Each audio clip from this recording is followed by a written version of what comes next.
Sinigang na baboy naman ang ating recipe for today, mga mother.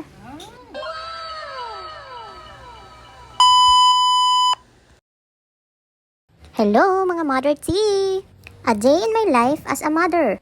Another day, another story, another vlog. Huy! Ang daming another. So, ito na nga mga mother. Mag-aulam naman daw kami ng baboy at nagre-reklamo na yung isa. Puro daw tipid-tipid ang ulam. Aba, syempre, walang sahod ang inyong mother. Alam nga naman, gagastos ng malaki para sa ulam. Kung pwede mang mag-ulam ng malulunok mo na yung kanin, di ka. Ang mga lalaki talaga, napaka-arte. Lalo na kapag pagod sila galing sa trabaho. Uy, siniraan. Ay, salamat. Pero totoo, mga mother.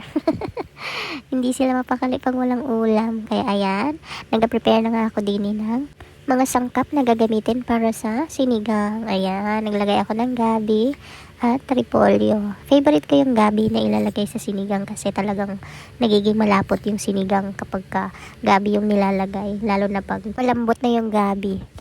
Mabilis lang naman magluto ng sinigang mga mother. So ayan na nga, nilagay ko na yung gabi sa pinakuluan ko na karne.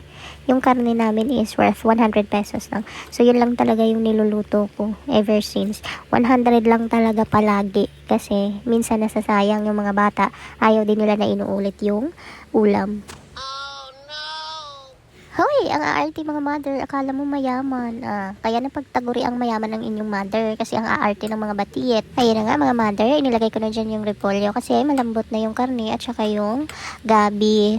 Kayo na din bahala magtansya ng timpla mga mother. Lagyan ng magic sarap, ng asin, paminta, o kung ano man yung gusto nyong ilagay. Ako kasi mga low budget lang talaga dito sa Manila yung mga niluluto ko. So simpleng ulam para lang malunok yung kanin. Malapit na maluto mga mother ang ating sinigang na baboy sa gabi. Mag-ready na kayo dyan at sabay-sabay tayong kakain. Gawa ng si Bunso kapag naririnig na ako'y nagluluto na. Talagang nagyayaya na yan na, May, ako'y kakain na kain na ako, ganun siya. So, natataranta ako kapag matagal pang maluto yung niluluto kong ulam. Kasi nga, nag-aapura siya, gusto na niya kumain. Ganun talaga ang mga bata, mga mother, O tara na, mga mother, sandok na dyan at tayo'y kakain. At ready na ang aming sinigang na baboy with gabi. O siya, sige na mga mother, at ako'y kakain na. Bye-bye, love you.